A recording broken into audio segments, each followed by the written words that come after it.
Hello, namaste. Happy 4th of July. My name is Jeff Schlicht.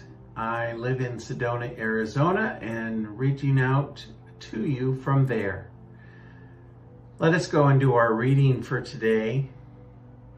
And this is from Ernest Holmes, and I just adore it. There is only one life. That life is God's life. That life is my life now. Let's go into prayer. What I truly know is that back of my life, back of all life, is the one life. I know it as truth. I know it as God. For it is that infinite, absolute, ethereal power and presence that is back of all life that I personalize in, as, and through my life, my day, my steps, my activity. And as I am anchored in this truth of my life, I know it of each and every one of our lives. Knowing that this service today is absolutely blessed. Every word, every song, every engagement of your heart with whatever you hear or see. Only knowing it is a greater expansion of your understanding of God, that which you are. Nothing else to say. We just simply say, and so it is. Hello, namaste, and happy 4th of July. I'm here live, pre-recorded from my home in Sherman Oaks, California. I hope you're all having a really blessed day and really enjoying yourselves. It's definitely a time of celebration with the world coming back and 4th of July, and I've got my special 4th of July hat on. So let's get to it. For those of you, wherever you may be, sing along, let's dance, let's have a good time. I'm alive with the Spirit of God. I am alive with the Spirit of God. I am alive with the Spirit of God. I am alive with the Spirit of God. I am alive with the Spirit of God. I am alive, yo, alive with the Spirit of God. I am alive with the Spirit of God. I am alive with the Spirit of God. I am alive with the Spirit, alive with the Spirit of God. I am alive, yo, alive with the Spirit of God. Oh, oh, to the bit, bit, bit, to the bit, bit, bit, to the bit, bit, bit, down, boom, boom, boom. I see that bit, bit, pop up on that, but no, yeah, yeah, yeah, yeah, yeah, yeah, I'm alive, yo, alive with the Spirit of God. One more time. I am alive with the Spirit of God. I am alive with the Spirit of God. I am alive with the Spirit of God. I am alive with the Spirit of God. I am alive, yo, alive with the Spirit of God. I am alive, yo, alive with the Spirit of God. I am alive, yo, alive with the Spirit of God. Ooh. All right, namaste. Happy July 4th, namaste, and welcome to our Sunday service on this beautiful national holiday.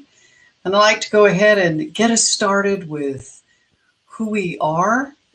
So if you'll just say this with me, I honor the place in you in which the entire universe dwells. I honor the place in you which is love, truth, light, and peace. When you are in that place in you and I am in that place in me. We recognize that we are one. Namaste. As we share our vision, I learn practical science and mind tools and practice in a loving, connective, and vibrant community to reveal my power and change my life. And how do we do that? We awaken to a new truth in our lives. We realize how that truth is played out in our lives, and we take on that new knowledge and we transform our lives. And then we repeat this process over and over again. One of the things we do too is our power statements, which we speak to on Sunday. We are a thriving, dynamic, spiritual community. And then our other statements are, we are Namaste, and hashtag this stuff works. I just wanted to let you know that we've got some great events that are coming up in the next few weeks. Digging deeper, we're going to have Bonnie Bishop, who is a mindfulness teacher, come in and teach, and she'll be doing that on July 7th at 7:00 p.m. You can register on our website and our calendar, and she's been doing this training for some time now. Love what Bonnie does in the community. If you want to feel more present in your life, just join us on Digging Deeper with Bonnie. Reverend Veronica is going to be teaching The Abundance Within beginning July 22nd at 7 p.m. You can look at our website. There are 4 classes. There is a break in between the 2 and the last 2, so they're not in sequence, but what a great time to get started and to move into a new place as we have been moving out of this pandemic. So I really encourage you to take a look at this. Uncommon Conversations has been a project of mine in which I interview spiritual leaders to talk about ways in which we can deal with our current world and spiritual practices and things that we can bring into our experience so that we can live a life that is much bigger and bolder. Our regional choir is currently on hiatus. We're looking and recruiting for a choir director. We're pretty excited because we've had some candidates. So we'll keep you posted on this, and we should be notifying you in the next couple of weeks with an update. And then every weekday morning, we have prayer, support, and connection at 7 a.m. with our practitioners. Go ahead and go onto our calendar, and you'll find a link there where you can sign up and join these folks every weekday morning. We've really had a growing interest in this weekday spiritual practice, so don't miss out. And it's a really great opportunity to deepen or even get started on a spiritual practice. So namaste, we're really glad that you could be with us today, and as we celebrate this July. Today I just want to mention freedom, obviously, since the 4th of July. And this is not the political freedom. This is the freedom that God is. And what I truly know is the gift that I've been given is a gift of choice, that I'm at free will.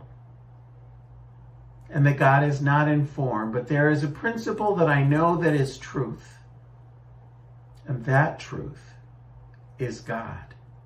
It is that truth that not on my outwardly look and activity know God. It is only the simplicity of recognizing that which is within myself.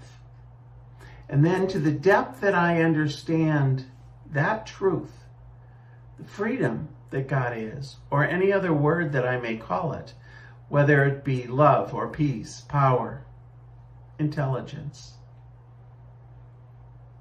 What I know is that knowingness, then as my view of my own personal knowingness looks out into the world, because of the oneness of God that I know, it is then the greater understanding of my activity of my life. What I see, what I know, is that I am never alone, and that God moves wherever I am, for I am of the oneness. I am the freedom that God is. And I want to read just a paragraph from The Invisible Supply by Joel Goldsmith. The good you do to another, you are doing to yourself. There is but one selfhood. There is but one God, and therefore but one life. Therefore, my life is your life. The same life that courses in my veins is coursing in yours. The same intelligence that is manifest in me is manifest in you. The same soul that animates my being animates your being. There's only one, I. I is God, and that God constitutes my being. It is my life and your life because there is only one life. God is my mind and your mind because there is only one mind. God is my soul and your soul. We have the same soul. We have the same soul. The same life, the same spirit, the same being. Therefore, the good you do to another, you are doing unto God, who is your divine selfhood. The good you do to another, you do to yourself. Let's take a breath and go into meditation. And as we breathe, it is only this inward path to the very core, our very soul.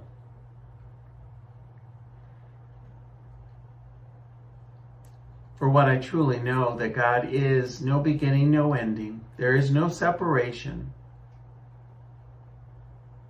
Because that one life, God's life, my life, is only the oneness, that is that infinitude of whatever word I apply, whether it be love, peace, power. And today in the silence, whatever boils or comes up within ourselves or is very present in our life today, together as a community, we come to the altar. Rest upon it.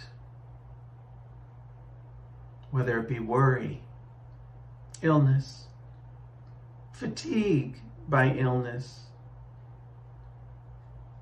pain, too much to do, whatever that may be for yourselves, that we place it on the altar, only stepping back as the freedom that God is. Breathe that lightness in. Know it in whatever color that may come forward.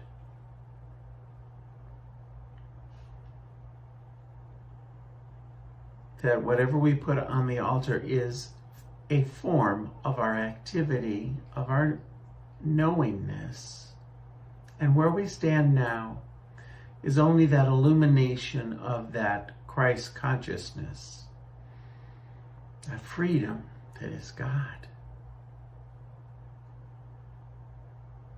How beautiful is that?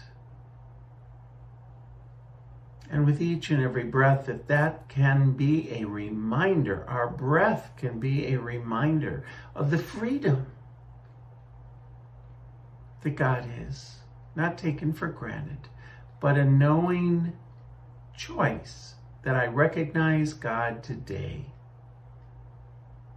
And with that breath, as I moved into the center and the core of my life, my being, that truth, that I now come back into whatever space that I'm in, supported by the chair and the air and the space around me, knowing this truth even better right now than I did before. Namaste. God bless each and every one of you.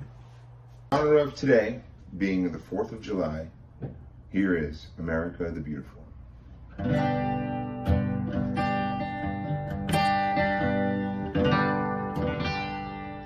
Oh, beautiful, for spacious skies, for amber waves of grain, for purple mountains,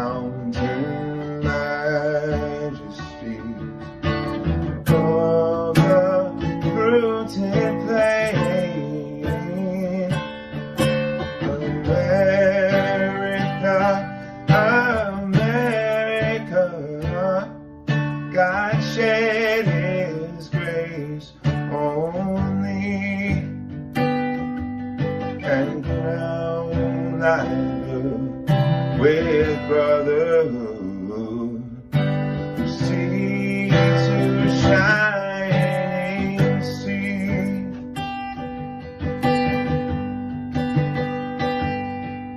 Oh, beautiful for pilgrim feet whose stern impassioned strength a thoroughfare of freedom be. Across the wilderness, America, America, God man thine every flaw. Confirm thy soul in self-control, thy liberty and law. Oh, beautiful for heroes prove in liberating strife, who more than self their country love, mercy more than life. America, America, may go thy glory find, till all success be nobleness and every gain divine.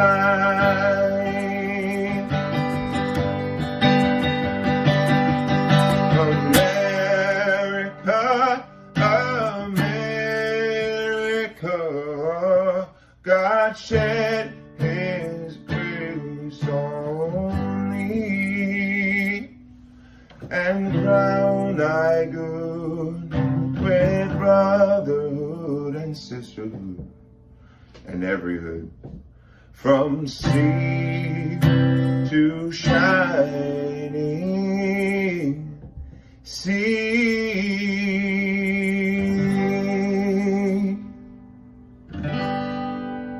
Thank you, namaste. Now here's Rev Bobby Becker.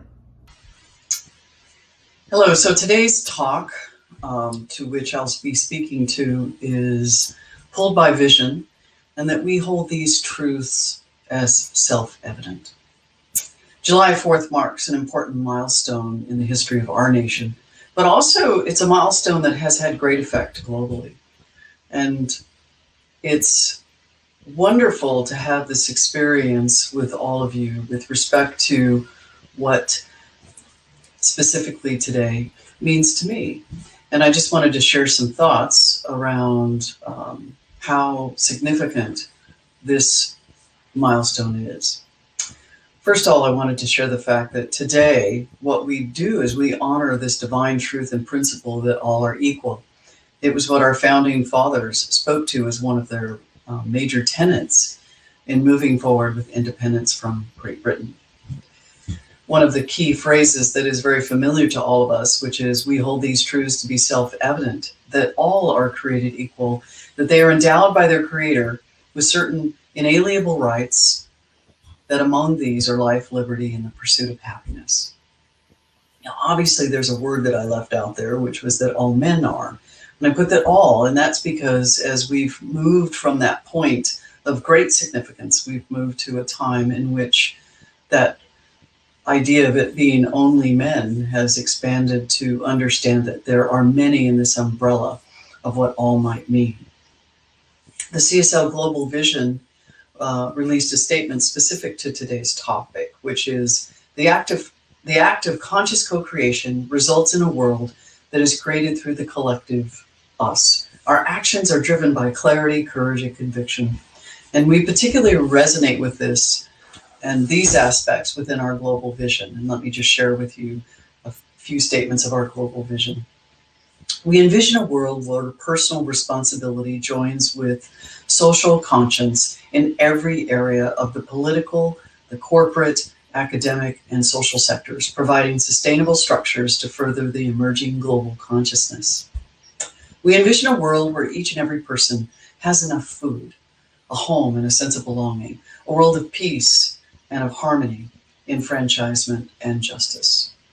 We see a world in which each and every person lives in alignment with his or her highest spiritual principle, emphasizing unity with God and connection with each other, a world in which individually and collectively we are called to a higher state of consciousness and action.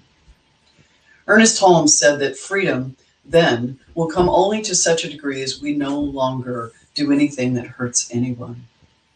You know, unity, often talked about as one of our core principles, is the fact that sometimes it's confused with uniformity.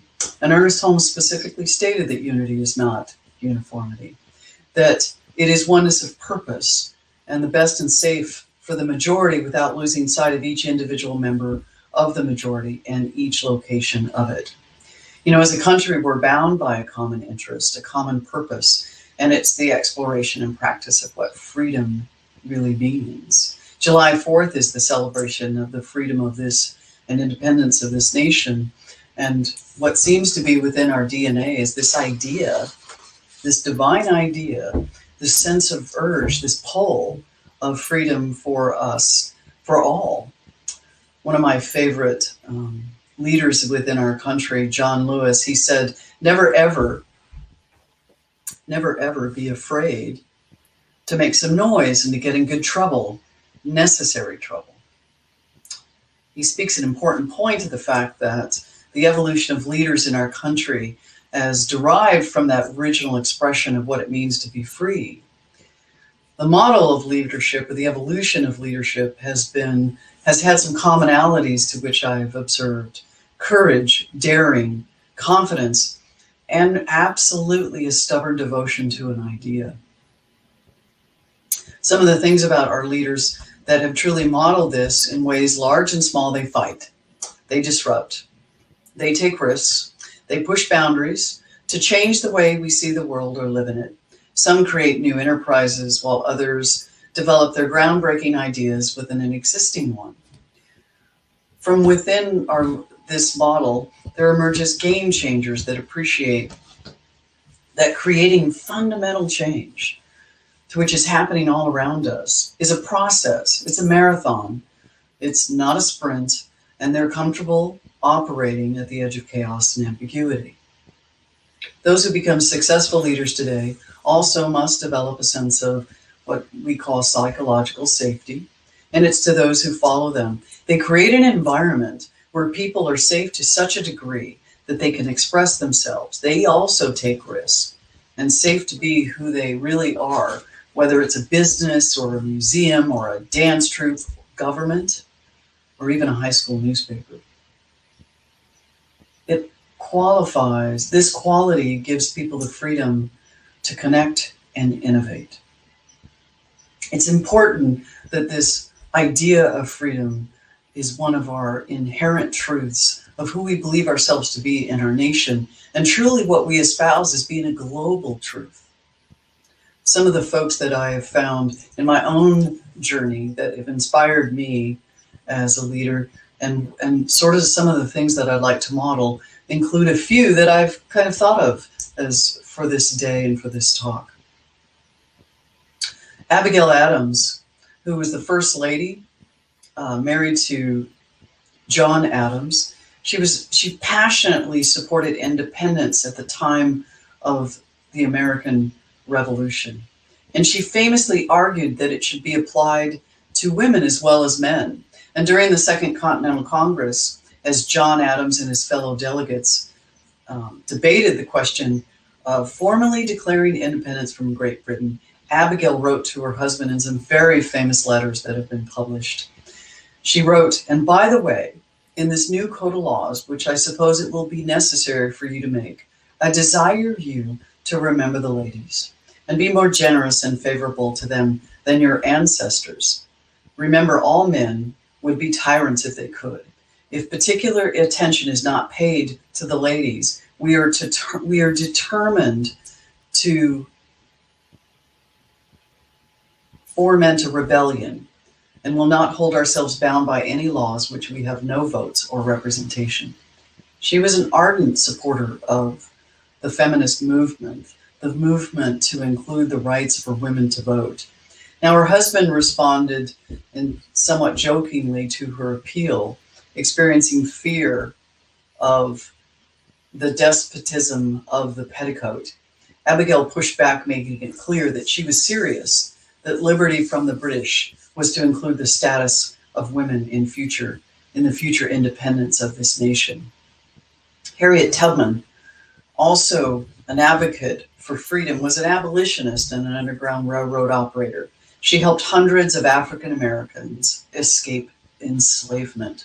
She was born to enslaved parents in Dorsetshire County, Maryland, and when her owner died, she feared that she and other family members would be sold, so she escaped.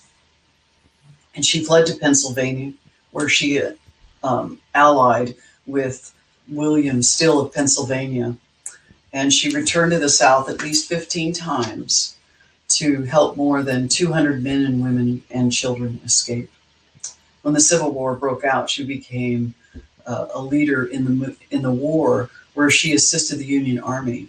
She nursed wounded soldiers, she trained scouts, and helped lead a raid against Confederate troops. Mahatma Gandhi also left his mark in the world in many ways. He was the leader of India's independence movement, and he achieved remarkable feats through a form of nonviolent civil disobedience that it would inspire millions around the world, including Martin Luther King. He was thrown off a train once by a white man after he refused to move to the back of the car, and that inspired him to become a leader in a movement that was certainly not the last, an act of civil disobedience. And he's remembered today for his commitment to pacifism, to peaceful protest, and to simple living. He single-handedly inspired millions of people to action, preaching a message of love, tolerance, and avoiding greed.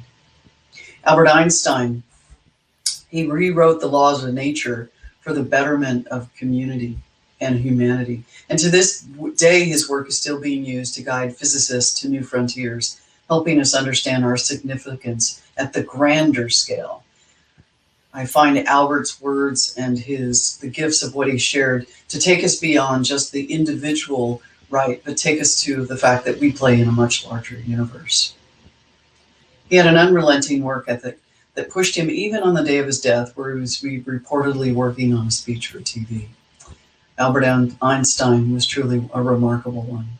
Susan B. Anthony was arrested for voting as a female, and she was tried and fined $200 for her crime. This made many people angry and was what brought national attention to the suffrage movement in 1872. She gave a speech, Declaration of Rights, written by Stanton and another suffragette, Matilda Gage.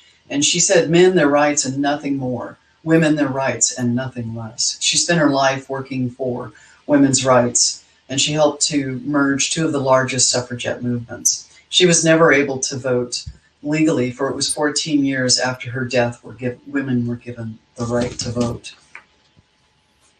With freedom, as been exhibited by these leaders, it is the responsibility of self and of others. And I think sometimes in our world, we think it's the freedom of just myself, that for me to experience freedom, it has to be my own individual freedom.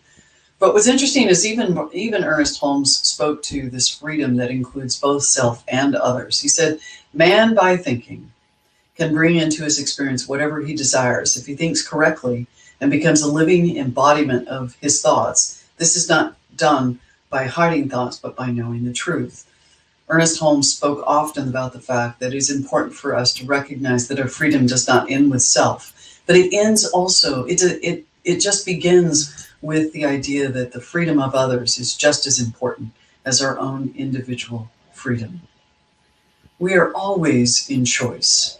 We live to unfold in an awareness that we are pulled by this vision of freedom for whatever our life station or situation may be. Ernest Holmes spoke of the fact that our evolution carries us forward, not backward. So freedom is an idea that is truly we practice within a universe that knows it at a greater level, a more global, a more universal level. But this evolution of freedom in our own minds is always progressing. It's expanding in its idea, it's expanding in the practice in law, and there are no breaks to its continuity. For it is ever and always expanding to a higher and better idea that is practiced at the human level. Everything that lives proclaims the glory of God. Every person who exists manifests the life of God. One mind by which we think, one body of which we are a part, and one light that lighteth everyone's pathway. Ernest speaks to passionately. I recognize and know this right now, that with freedom comes great responsibility. For this day brings forth that idea, not just in the mind, but it also brings forth this question of how can I practice freedom in my own life that not only is in the betterment of myself, but in the betterment of others. It's an invitation to think of freedom and this idea of what these truths we hold as self-evident, freedom being one of them. That divine urge, again, that pulls us ever forward into an expression of who we have the potential to be, not only individually, but collectively. That who we are as a nation and going forward, how can we practice this idea of freedom, knowing that we are one? Knowing that the practice of oneness is also the idea that I care for my brother, for my sister, and for any creature on the planet. For freedom is not the right to do anything. It is the right to do the highest and best. It's not just about practicing. For freedom is not just an idea of what is inconvenient to us. Freedom is the practice that there is something in this that extends beyond me. There is something about freedom that extends beyond me, to which I could practice to this ever-expanding idea of what it might be. The Constitution was written with the idea that where we were going at that time, in 1776, was a practice of freedom that is of the people, that it was by the people and it is for the people. Ernest Holmes invited us during the Korean War that there was a time in which we could practice an idea from a spiritual truth of how we can be as a people. He spoke of this invitation to really live science of mind with some very simple spiritual practices. He invited us to pray, and not just pray, but that we must act, contributing our best to the common purpose, for there can be no self-preservation without the preservation of all. It is inherent upon us on this beautiful July 4th, whether it is in barbecues with our families, and finally, as we see, an opening to what has been a long journey this last year and a half in this pandemic, to come together and to remember that freedom comes with a price, and the price is that we consider the freedom of all. As we've practiced being safe across the country, with whether it be collecting in large venues or whether it's just collecting within our homes, in our spiritual centers, we get to practice this idea, consider what's next for this idea of freedom. So enjoy your day. Enjoy your day wherever you might be later on today as we celebrate July 4th, our Independence Day. So as we come into an end and the close of this beautiful day, this message on these truths we hold as self-evident, I just know that truth is the one mind and the one power. There is a larger truth that's being held here that maybe I can't see, but I certainly know of it.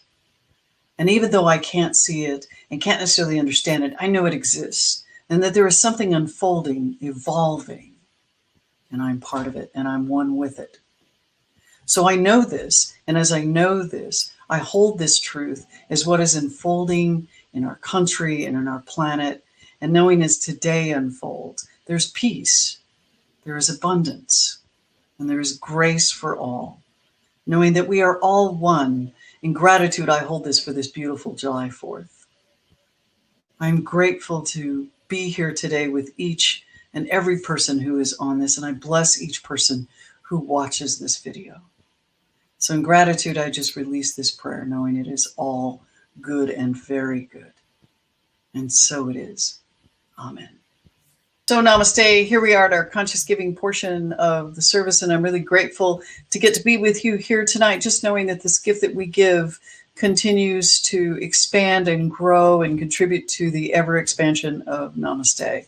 So you have many options in which you can give, and you can do it online. You can do it through Give Plus or Venmo, or you can send it to Namaste, whatever that may be. But let us just take that gift right here and right now, and let us just offer up this also affirmation as we anchor in this gift. So if you will just read this with me. The abundance of all good surrounds me and operates through me. I accept in faith God's plenty is mine and of Namaste. I accept it with joy and use it with wisdom as the inlet and outlet to all that God is. And I affirm this is true, and so it is. Amen. Namaste. As we move into our benediction, I'd like to offer a benediction that Ernest Holmes offered in his Sermon on the Sea many, many years ago, in which he offered up a prayer for our country. And so on this July 4th, I'd like to share that prayer with you as our close today. Believing in the divine destiny of the United States of America and in the preservation of liberty, security, and self-expression for all, I offer this, my prayer for my country. I know that divine intelligence governs the destiny of the United States of America, directing the thought and the activity of all who guide its affairs. I know that success and prosperity and happiness are the gifts of freedom and the divine heritage of everyone in this country, that they are now operating in the affairs of every individual in this country. I know that divine guidance enlightens the collective mind of the people of this country, causing it to know that economic security may come to all without the loss of either personal freedom or individual self-expression. I know that no one can believe or be led to believe that personal freedom must be surrendered in order to ensure economic security for all. The all-knowing mind contains the answer to every problem which confronts this country. I know that every leader in this country is now directed by this all-knowing mind and has the knowledge of a complete solution to every problem. Each is impelled to act upon his knowledge to the end that abundance, security, and peace shall come to all. And I know that the spiritual democracy shall endure, guaranteeing to everyone in this country personal liberty, happiness, and self-expression. So I close and affirm these words that are offered by our beloved Ernest Holmes, the founder of Science of Mind. I close with this beautiful benediction with this. I know the power of the word and am grateful that this word that has been uttered is already done in the mind of God. In gratitude, I accept that.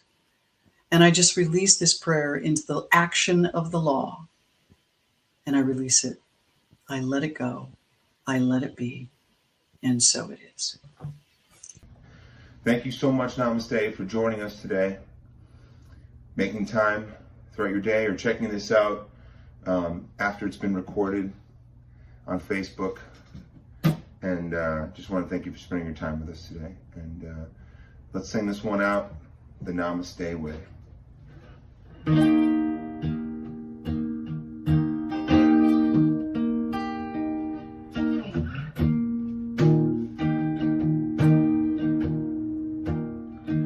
I am the song, you are the melody, I am the voice of harmony, I am the heart of all eternity, I am Namaste.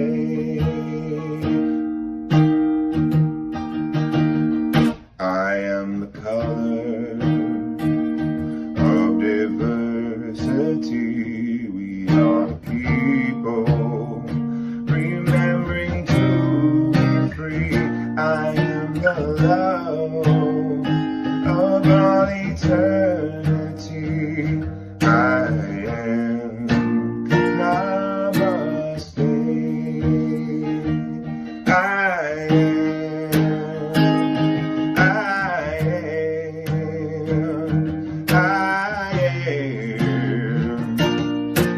am the way. I am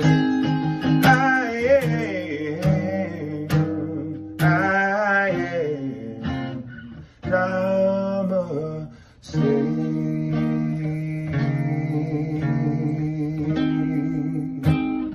Yes, I am. Thank you, Namaste. Happy 4th of July.